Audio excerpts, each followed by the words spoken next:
सप्रेम जय महाराष्ट्र. महाराष्ट्रभरातून शिवसेना एक वादळ या माध्यमाला पाहणाऱ्या तुम्हा तमाम प्रेक्षकांना, सर्व शिवसैनिकांना माझा अनिश गाढवेचा मानाचा जय महाराष्ट्र. जर पहिल्यांदाच शिवसेना एक वादळ या माध्यमाला आपण युट्यूबवर पाहत असाल तर तुम्हा तमाम प्रेक्षकांना कळकळीची विनंती, ताबडतोब या माध्यमाला आपण सर्वांनी सबस्क्राईब करून पुढे व्हा. महाराष्ट्राच्या कानाकोपऱ्यापर्यंत शिवसेनेच्या ज्वलंत विचारांना पोहोचवणाऱ्या या माध्यमाला आपण सर्वांनी मिळून मोठं करा ही नम्र विनंती करतो. शिवसैनिकांनो, काही वेळापूर्वी माझ्या पाहण्यामध्ये एकनाथ शिंदेचा एक व्हिडिओ आला. ज्यावेळेस बच्चू कडूंचा शिंदे गटामध्ये प्रवेश होत होता त्यावेळेस एकनाथ शिंदेकडून जाणीवपूर्वक शिवसेनेच्या पक्षप्रमुखांची किल्ली उडवण्याचा एक प्रयत्न झाला. आता पत्रकारही डॅम्बिस, पत्रकारांचं काय चाललंय, जिथे टीआरपी किंवा ज्या मुद्द्यांना टीआरपी ते मुद्दे जाणीवपूर्वक काढायचे. खरं तर पत्रकारिता आता पूर्वीसारखी राहिलेली नाही. पत्रकारिता ही विकली गेलेली आहे, पाकिटपुरती पत्रकारिता. हे सारे पाकिट पत्रकार जाणीवपूर्वक प्रश्न ठरलेले विचारतात, जाणीवपूर्वक समोरच्याला जे प्रश्न आवडतात ते प्रश्न विचारतात. एकनाथ शिंदेंना पत्रकारांनी काय प्रश्न विचारावा की, एकनाथ शिंदे तुम्ही वाढीव उमेदवार देणार होतात. एकनाथ शिंदे त्यामुळे शिवसेनेच्या पक्षप्रमुखांनी श्री उद्धव बाळासाहेब ठाकरे यांनी आपली उमेदवारी नाकारली आणि अंबादास दानवेंना आपलं तिकीट दिलं.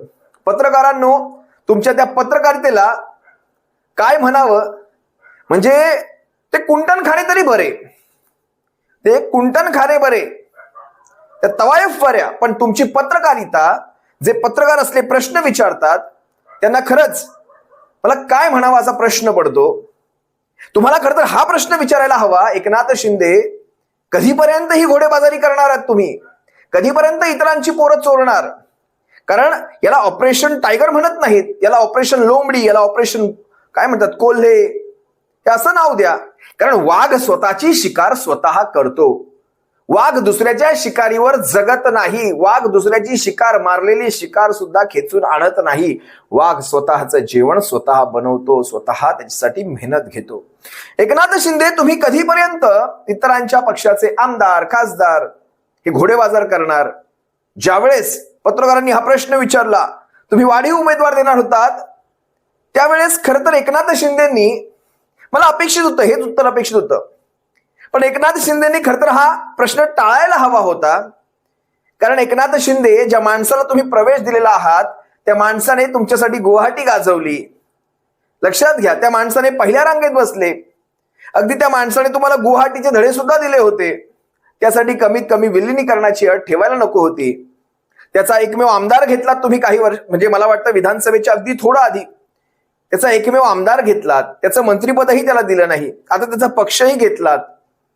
त्याच्या स्वतःच्या विधानसभेला आपण पाठिंबा दिला नाहीत. तो पडला बिचारा भारतीय जनता पक्षाकडनं. आता त्याच्यावरही आपण, मला खरं तर एकनाथ शिंदेकडनं ही अपेक्षा मी का ठेवतो हा मला प्रश्न पडतो. एकनाथ शिंदेच्या स्वतःच्या संपूर्ण गटाला भारतीय जनता पक्षाचा आशीर्वाद जोपर्यंत आहे तोपर्यंत ह्या गटाचं अस्तित्व. ज्या दिवशी भाजपाचा हात निघाला आणि जोपर्यंत केंद्रामध्ये भाजपा सत्तेवर आहे तोपर्यंत भाजपाची देशामध्ये चलती आहे. ज्या दिवशी केंद्रातला भाजप उलथेल त्या दिवशी सगळ्या संस्था, सत्ता, या प्रशासकीय संस्था साऱ्या हाताशी ज्यावेळेस निघून जातील, हाताशी असलेल्या, त्यावेळेस भाजप किती ह्या सगळ्या गटांना, तटांना, टोळ्यांना, या सगळ्या आयारामांना कसा पोचतोय, कसा ह्यांना खाऊ घालतोय तेच पाहायचंय. प्रत्येकाचे काही दिवस असतात. आज एकनाथ शिंदे ज्यावेळेस म्हणत होते वाढीव मुद्द्यावर, म्हणजे वाढीव उमेदवाराच्या मुद्द्यावर म्हणत होते, मिळेच्या वातावरणात होते, चांगलं आहे. तुम्ही अधिकचा उमेदवार दिला तर अडचणी वाढू शकतील म्हणून उद्धव ठाकरे रिंगणात उतरले नाहीत, कारण अपेक्षा होती एकनाथ शिंदे देतील उमेदवारी. आता लढाईची वेळ येते तेव्हा कोणाला तरी पुढे करतात. तुम लढो हम कपडा संभालतो असं काही लोक करतात. जाऊ द्या, त्यांच्या पक्षाचा विषय तो अंतर्गत, त्याच्यावर मला काय भाष्य करायचं नाही. पण मी एकच सांगतो की सगळ्यांनी समंजसपणाची भूमिका घेतली, काँग्रेसने देखील घेतली आणि म्हणून ही निवडणूक बिनविरोध होतीये. हा व्हिडिओ पाहत असताना एक गोष्ट जर तुम्ही बारीक निरीक्षण केले असेल, एकनाथ शिंदेच्या बाजूला बच्चू कडू उभे होते. ज्यावेळेस एकनाथ शिंदे म्हणतायत, उद्धव साहेबांना चिडवून म्हणतायत, तुम आगे बढ़ो हम तुम्हारे कपडे संभालते वगैरे वगैरे, म्हणजे एकनाथ शिंदेकडून तुम्ही काय वेगळ्या शब्दांची अपेक्षा ठेवता? कृतज्ञता आणि एकनाथ शिंदे हे समानार्थी शब्द आहेत. कृतज्ञता म्हणजे आज शिवसेनेच्या पक्षप्रमुखांना हे दिवस दाखवणारे खऱ्या अर्थाने एकनाथ शिंदे, ज्यांचं राजकारण शिवसेनेच्या पक्षप्रमुखांच्या पक्षप्रमुख कारकिर्दीमध्ये घडलं. 2004 साली जी पहिली आमदारकी मिळाली ती आमदारकीत ज्यावेळेस शिवसेनेचे पक्षप्रमुख हे उद्धव साहेब झाले होते 2003 साली. आज त्यांनाही अशा प्रकारची दुष्ण लावणारे एकनाथ शिंदे, त्यांच्याकडून काय वेगळ्या अपेक्षा करायच्या आता आपण सारा इतिहास जाणता, त्यावर मी बोलत नाही. पण ज्यावेळेस तुम्ही बाजूलाच उभे असलेले हे बच्चू कडू पाहाल ते दात काढताना दिसतात, हसताना दिसतात. बच्चू कडूंना चांगलंच माहितीये उद्धव ठाकरे हे काय रसायन आहे. ते शब्द पाळणं हे उद्धव ठाकरेंकडून शिकावं. या शिवसेनेच्या पक्षप्रमुखांनी एका आमदाराच्या जीवावर ह्या बच्चू कडूला दिव्यांगांचं मंत्रालय दिलं, एक राज्यमंत्री पदाचं महत्वाचं शिवसेनेच्या कोट्यातलं मंत्रालय दिलं, आणि याच शिवसेनेच्या पक्षप्रमुखांना असले दिवस दाखवताना हाच बच्चू कडू गुवाहाटीमध्ये पहिल्या बॅचला दिसला. आज त्याला त्याच्या बक्षिसी मिळाली असेल. यांना काय फरक पडतो, यांचा पक्ष राहो न राहो. हे आणि नारायण राणे अगदी सारखेच, त्यांचाही कुठला तरी स्वाभिमान नावाचा गहाण टाकलेला पक्ष, आणि यांचाही संघर्ष न करता, प्रहार न झेलता, नावं कसली भारी भारी ठेवलेत, प्रहार वगैरे. काय कसला प्रहार, हे सारे आता जाऊ द्या, मला ते शब्द वापरायचे नाहीयेत. पण बच्चू कडू ज्या वेळेस त्यांना पत्रकारांनी विचारलं काय उद्देश आहे एकनाथ शिंदेच्या गटामध्ये येण्याचं, म्हणे ही मुद्द्यांची लढाई आहे, ही लढाई मोठी करायची आहे, दिव्यांगांसाठी, शेतकऱ्यांसाठी, मोठमोठे शब्द फेकण्यामध्ये बच्चू कडूंचा हात कोणी धरू शकत नाही. दिव्यांगांसाठी तुमचा आजवरचा 20-22 वर्षांचा तो राजकीय अनुभव पाहता आजवर तुम्हाला ज्या ज्या वेळेस अपक्ष म्हणून जनतेने निवडून दिलं ते कुठल्या पक्षाची साथ होती म्हणून नाही. तुमची भूमिका, तुमचं त्यांच्याविषयी असलेलं प्रेम, तुमच्या विधानांमधली सत्यता, तुमचा प्रामाणिकपणा, तुमची आत्मीयता, म्हणजे शेतकऱ्यांविषयी असेल, दिव्यांगां. आता तुम्ही शेतकऱ्यांचा कुठलाही मुद्दा महाराष्ट्राच्या कुठल्याही सभागृहात, वरच्या तर खालच्या तर नाहीच, पण वरच्या सभागृहात जिचं तुम्ही सदस्यत्व घेतलेलं आहे त्या सभागृहात तुम्ही फक्त एकदा तरी शेतकऱ्यांचा मुद्दा उचला. दुसऱ्या दिवशी देवेंद्र फडणवीस कशी एकनाथ शिंदेची. तुम्ही लक्षात घ्या मला काय सांगायचंय ते. आजपर्यंत तुम्हाला बोलणारं कोणी नव्हतं, कारण तुमचे स्वतःचे बॉस तुम्ही होतात, तुम्हीच तुमच्या पक्षाचे अध्यक्ष. आता तुमचा बॉस हा एकनाथ शिंदे आहेत, त्यामुळे तुम्हाला काहीच बोलता येणार नाही. पहा ना कशी मुद्द्यांची लढाई आणि वगैरे वगैरे मोठमोठ्या गोष्टी सांगत होते. तेवढ्याच ताकदीने राजकारणात आता आमचा इथून इकडे प्रवास शिंदे साहेबांच्या नेतृत्वात शिवसेनेत राहणार आहे.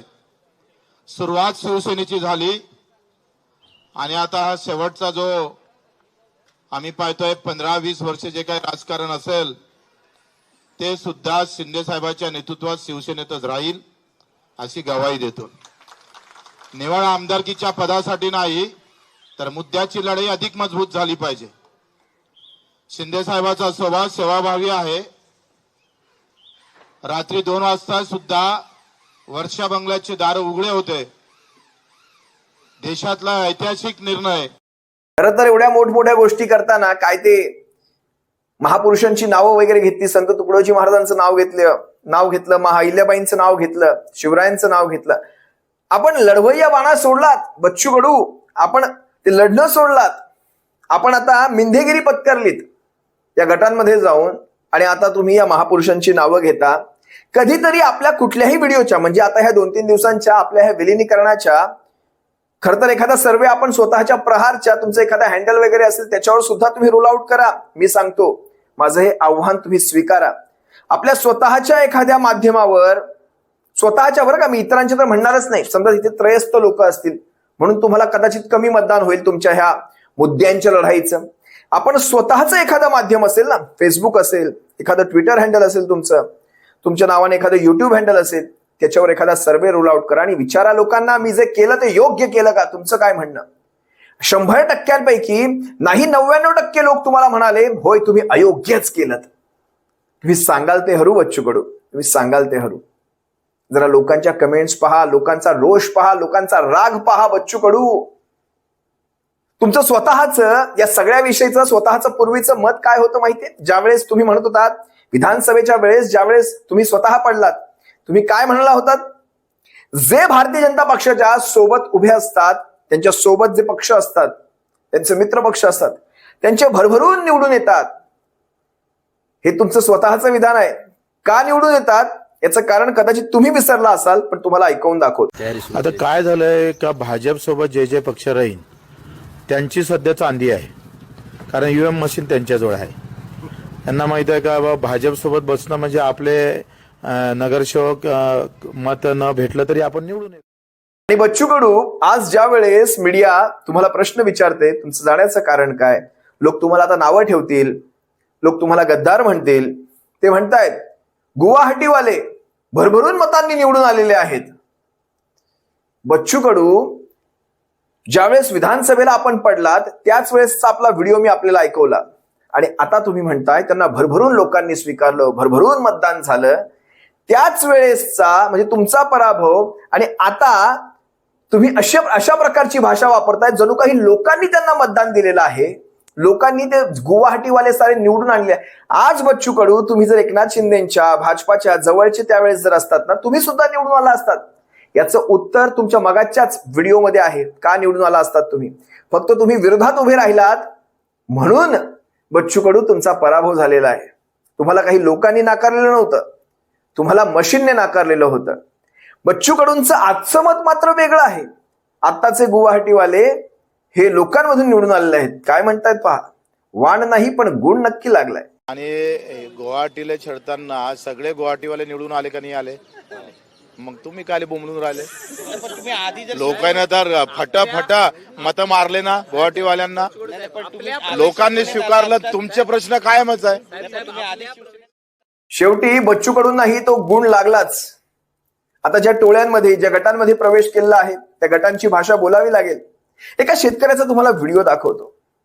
हा शेतकरी म्हणतो मी तुम्हाला मतदान केलंय, तुम्ही जरी निवडून आलेले नसलात तरी तुम्हाला मी मतदान केलंय. आता तुम्ही पहिल्यासारखे वागत नाहीत, तुम्ही गद्दारांसोबत गेलेला आहात. शेतकऱ्याचं हे मत अतिशय बोलकं आहे. हे तुमचं माझं राजकीय माणसाचं मत नाही, एका सर्वसामान्य माणसाचं मत आहे. जर एकदा हा व्हिडिओ पहा. बच्चू कडूला ज्या धोरणाने निवडून दिलं, ज्या आशेने निवडून दिलं तसा तो वागत नाही. बच्चू कडूला ज्या धोरणाने निवडून दिलं, ज्या आशेने निवडून दिलं तसा तो वागत नाही. तो एका डाकू बरोबर गेला, ते आणि हे टाकू द्या महाराष्ट्रात. तो एका डाकू बरोबर गेला, ते आणि हे टाकू द्या महाराष्ट्रात.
तुमची अडचण काय सांगा ना, काय वाटलं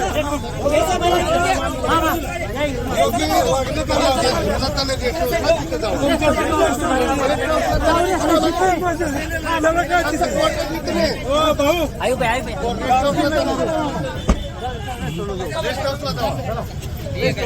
काय झालं मामा? काय झालं? त्याचं वागणं आमदाराचं वागणं योग्य नाही. काय केलं आमदार? डाकू बरोबर गेलाय मामा.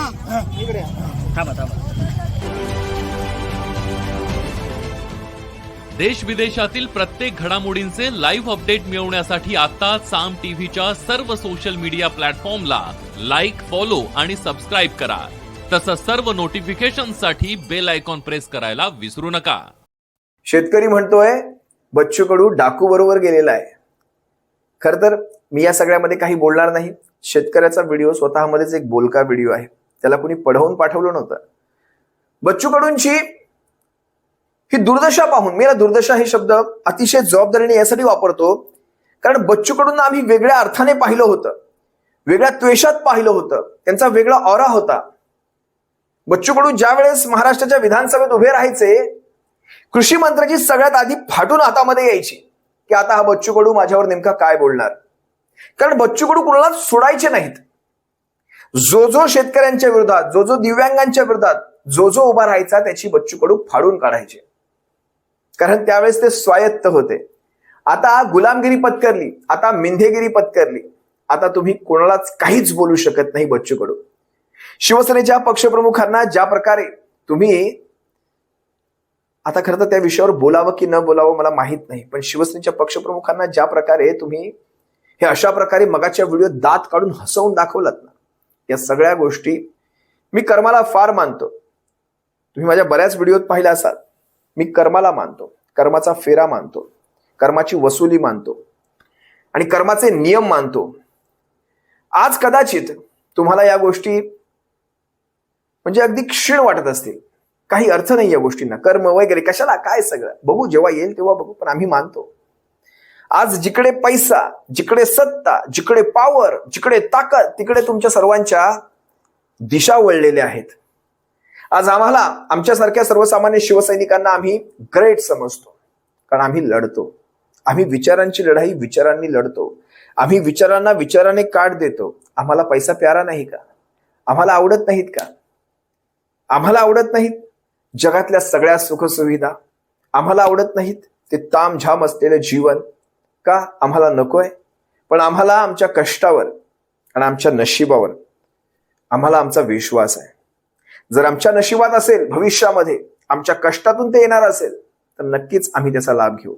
पण याच्या त्याच्या माथ्यावरचं काढून, याच्या त्याच्या तोंडचं काढून आम्हाला असल्या कुठल्याही यशाची अशी अपेक्षा नाही. असो, आम्ही शिवसैनिक आहोत. बच्चू कडू, आम्ही संघर्ष करत राहू. तुम्ही याचं त्याचं नाव पुढे करून आपल्या स्वार्थाचे घडे भरून घ्या. आम्हाला काही हरकत नाही. पण तोपर्यंत, जोपर्यंत तुम्ही आपल्या त्या नेत्याबरोबर आहात, चुकून त्या नेत्याच्या बाहेर येऊन आमच्या पक्षप्रमुखांवर, आमच्या पक्षावर, आमच्या पक्षाच्या नेत्यांवर जर घसरलात, शिवसेना एक वादळकडून योग्य आणि चोख उत्तर दिलं जाईल. इतकंच सांगतो. तुम्हा सर्वांची रजा घेतो. सप्रेम जय महाराष्ट्र. काळजी घ्या.